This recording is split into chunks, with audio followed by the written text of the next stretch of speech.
Hello, hello, hello, and welcome to today's episode of Her Version. This podcast is dedicated to sharing stories of struggle to triumph, a platform that allows individuals to tell their truth in order to inspire and uplift others. I am your host, Sabrina Victoria, and if you are new to this podcast, make sure you follow, like, subscribe, and share. Let's jump right in.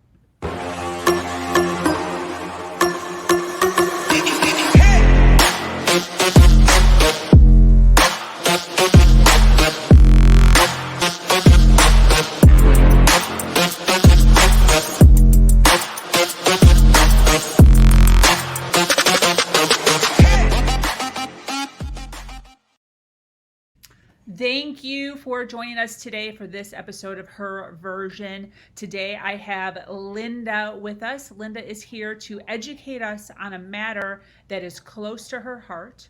Her daughter, who was a New York City court officer at the time, had HPV, which later turned into cancer.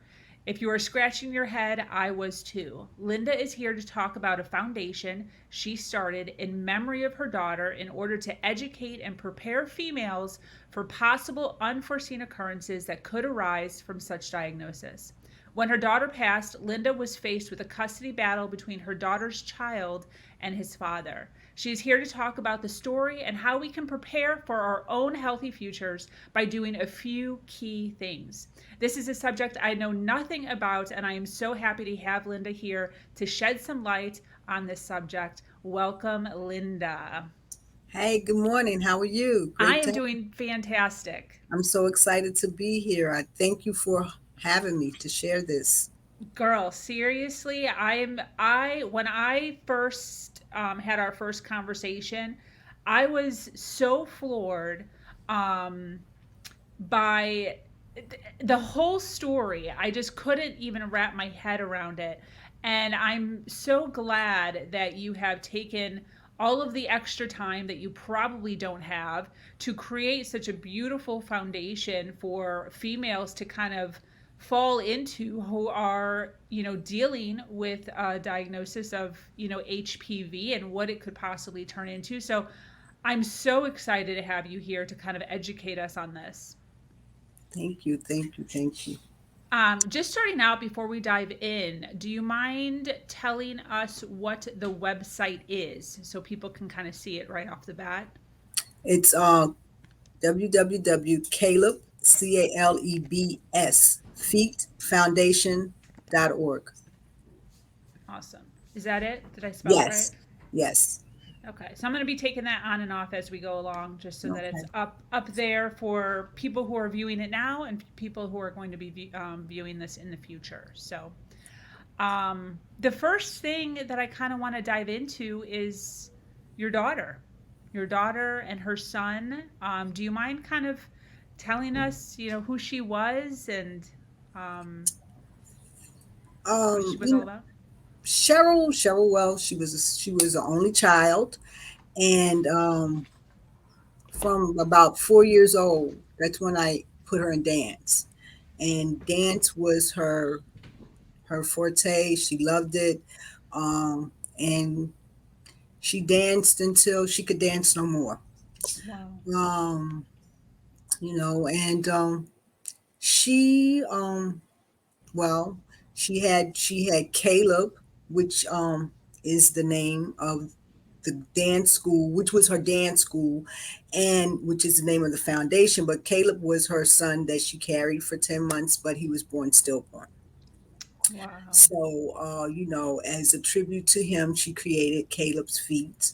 And then, as a tribute to her and her life and her legacy, I added foundation and created the foundation based on the family history. But, Yes. Cheryl, she loved her job. She was a New York City court officer. And the one thing that everybody always remembers Cheryl most for is for her smile. And as you can see with the picture behind me, that smile is not a stage smile. That's just something that she carried with her and she shared all the time. So, she was no. And then after Caleb, in 2002, she gave birth to Kaylin, um, which ironically he was born on Valentine's Day. So, and Wow. the story, like the thing was, because she was high risk, they gave her they induced the labor. So by Uh-huh. the time the meds kicked in, she was so out of it and googly whatever, she didn't even know that she had given birth. So I got to hold him for the first 45 minutes of his life on Wow. Valentine's Day. I mean, Ah, literally, 12:01 Valentine. Here he comes. He's here. So that wow. was our bond. At the time I didn't realize it, but now looking at it, I can see that that was our bonding period. Because they say the mother bonds with her child the first Yeah. half. But in this case, it was me. So Yeah. things were already being written that I didn't know until now Yeah. to look Isn't that back. interesting? Yeah. Isn't Mhm. that interesting? Um, obviously the whole premise of the podcast is, HPV. When did you come to realize or to find out when she had it? And when did she find out that she had it? I thought about that question. I remember her telling me that she had HPV, and that and I was like, well, what is that? And she said, oh, it's a STD. And I don't think that it was that far in advance or prior to her being diagnosed. If it's a year, I'm giving it that much, but I really don't think that it was. And because it was presented as an STD, okay, so you get chlamydia, you get, what I mean. So Yeah. really didn't think anything else about it.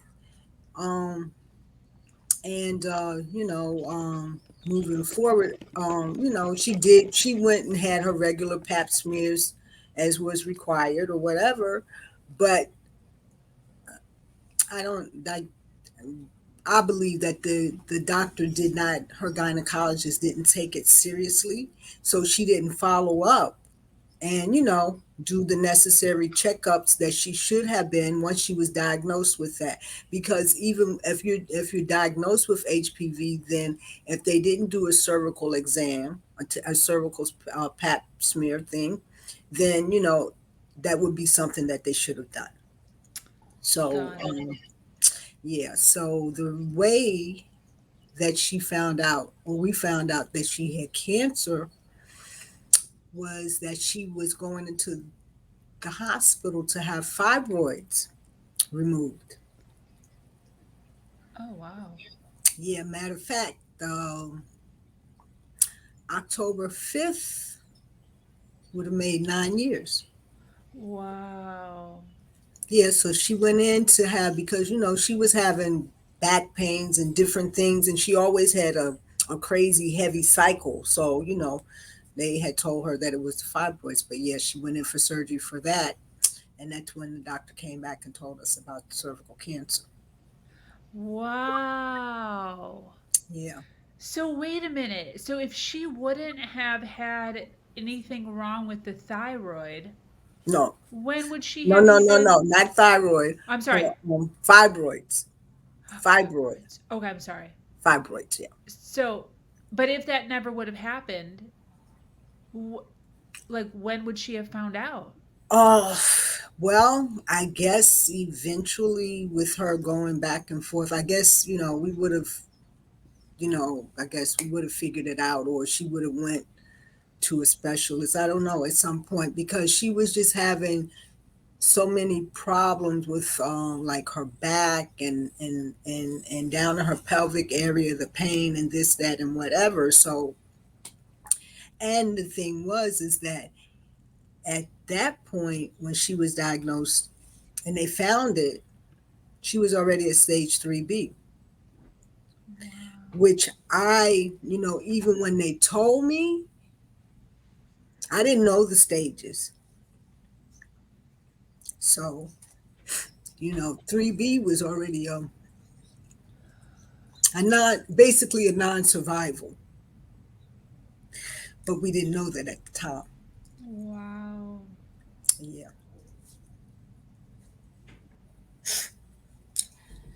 So From that point till her actual passing, how much time was that? 10 months. Oh my gosh. Yeah. And how old was her son? Young. He was 11, but Oh, he was a little 11, because even sometimes now when I would look at the pictures, and because of his size, you'd think he was about 8, 8 or 9, because he was really short. He was little. But even with that, you know, I brought her home. I mean, because she was in and out of the hospital. And yeah, even though it's 8 years, I still get emotional.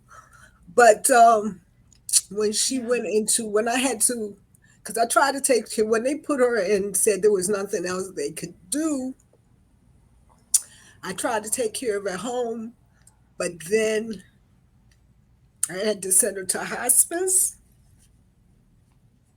And it's, I never will forget, because I went to see her on the 7th. I went every day. Like, I was Yeah. there at 6, 7 o'clock in the morning, and I would stay there like all day until her father would come, and he would stay there with her at night. But anyway, yeah, on the 7th of August, I went in that morning, and like, she was here with us. She could hear, but she wasn't opening her eyes or whatever. So I released her, because it's funny. Like, her father's birthday is July 26th. Hers is no, hers is July 14th. Her father's is the 26th of July, and mine is August 11th. So it's like 2 weeks, 2 weeks, 2 weeks. Wow. And I released her, and I told her she didn't have to wait for my birthday. Oh, And literally, because she heard me, she heard me, like, she could still move her arms and stuff. And then her father stayed there with her that night, and he said he went to the bathroom at about 5:30 that morning, and she took her last breath. wow. But that's my daughter, because I know she was thinking, I wish this man would go to fuck home, go somewhere, because you know she had enough respect not to do it in front of him, but she was tired. So she fought a good battle. But with that, I educated myself. And you know what, going back, I was in school for my master's. Mhm. And I was taking nonprofit. I got a certification. I was doing my master's was in public administration, but I got certification in nonprofit management.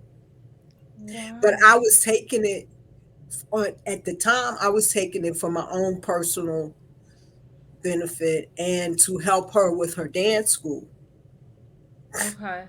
not knowing Wow. that this was really preparing me again to step into what I was going to go through. In regards Wow. to building the foundation and doing all of those things that I had to do to get the nonprofit on board.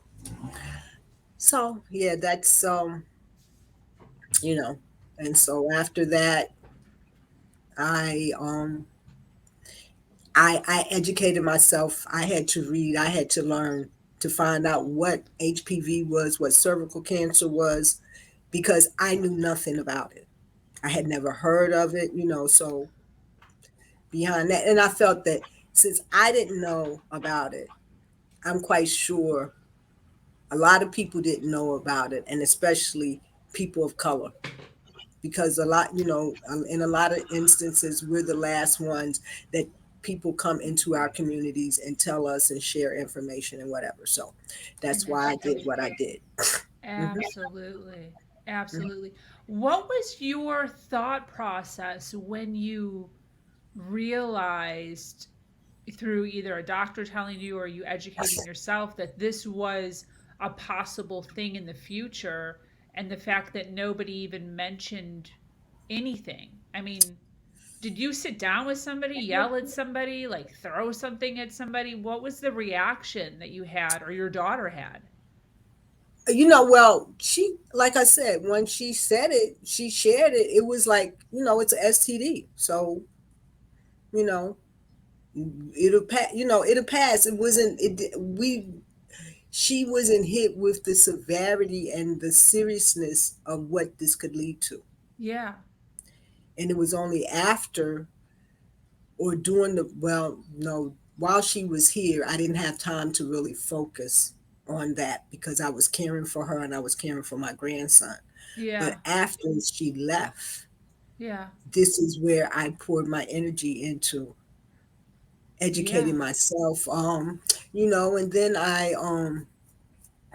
reached out to the American Cancer Society, and then there were a couple of, I had Googled, I did a Google search, and I found some organizations that were not here in New York City, but other places, and I reached out to them Yeah. and, tried to make connections to see and look at their format and see what I had to do to bring my platform to the forefront. Awesome. And, I've done pretty well with it, but these last 2 years has been trying for everyone due to COVID. And because I'm a nonprofit, I don't have merchandise to sell or anything like. I'm just about sharing literature, going to wherever I can go and bringing whatever information that the American Cancer Society has out there that can help inform everybody else. I don't try to press my opinions about what they should do or what they shouldn't do. I just bring you the literature, you're able to read it and make an informed decision for yourself. Absolutely. Absolutely. For those of even myself, for those of us that don't know, can you kind of tell us? I mean, you said HPV is a,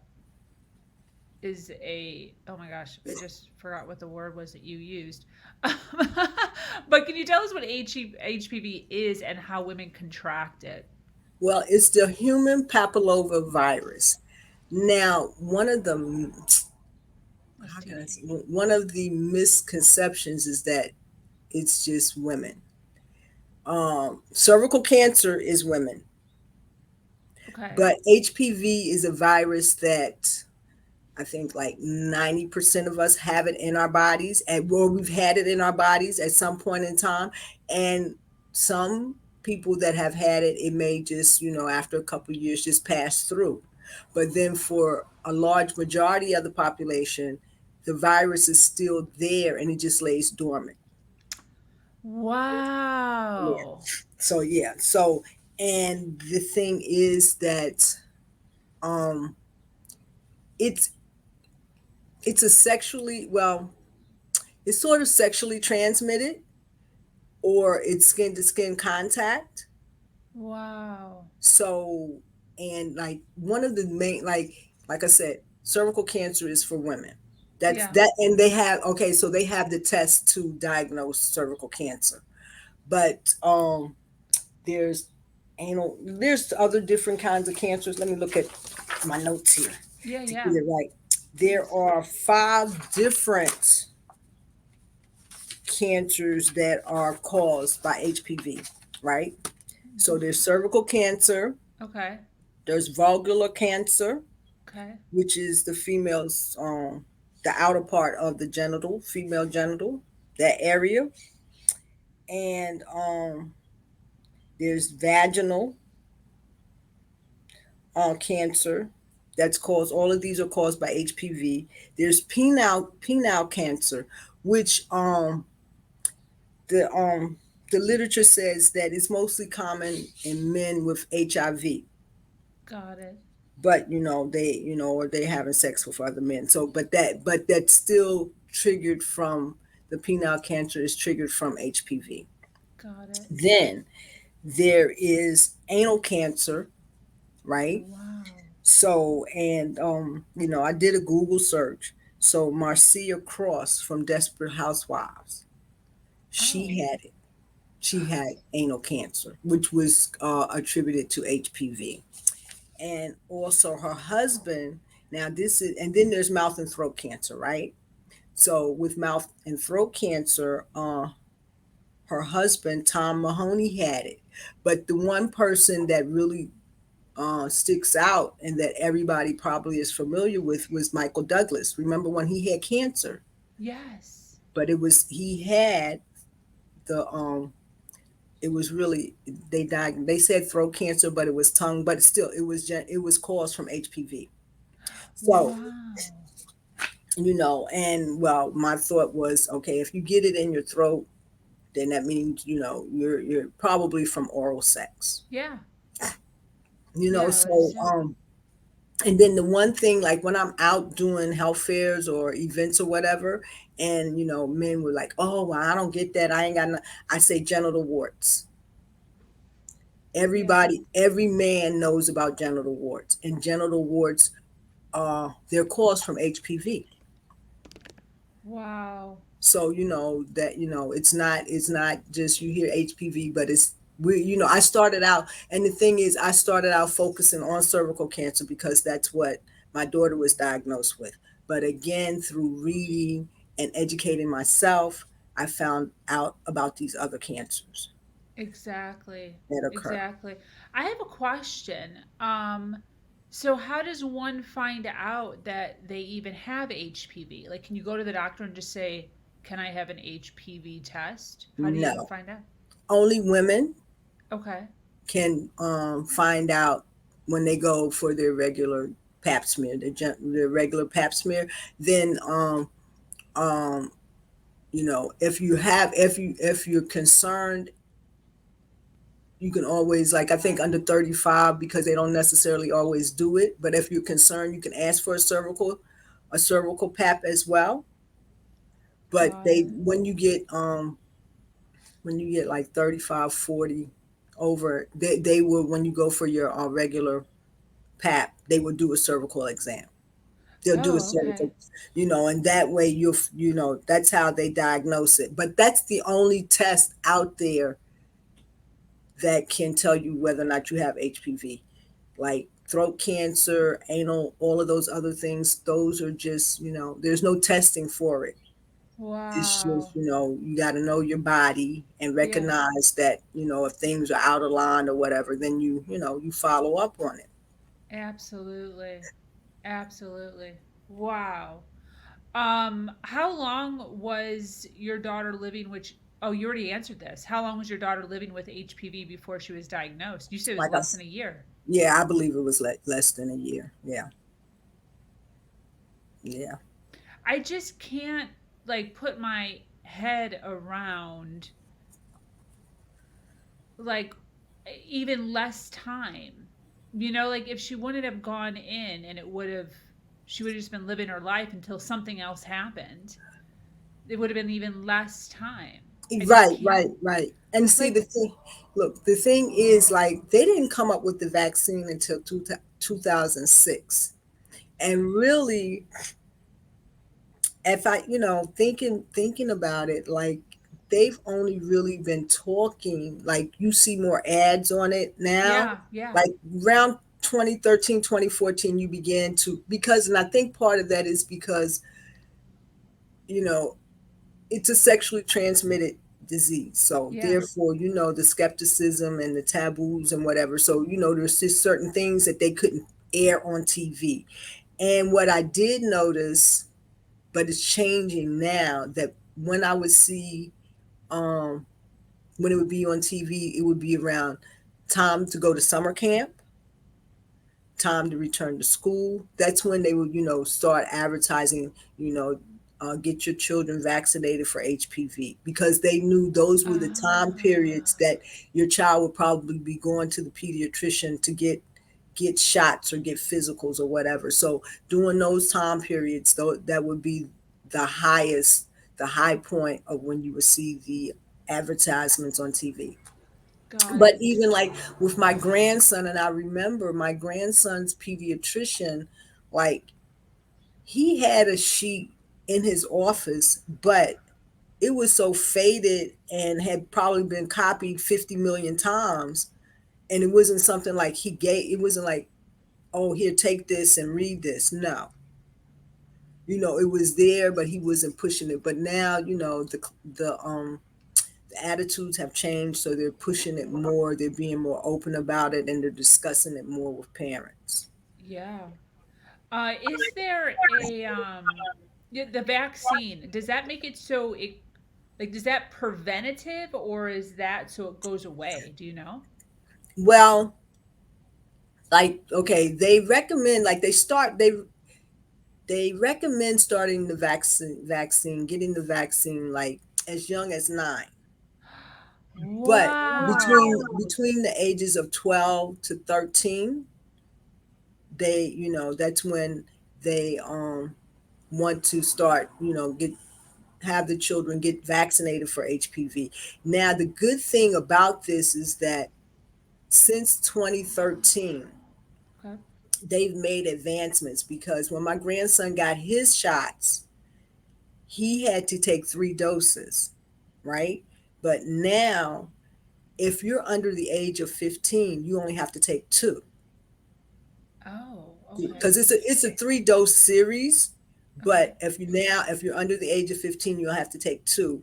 If you're 15 and over, then you have to take 3. And I think it's like every over like every 6 months, so over 18-month period Okay.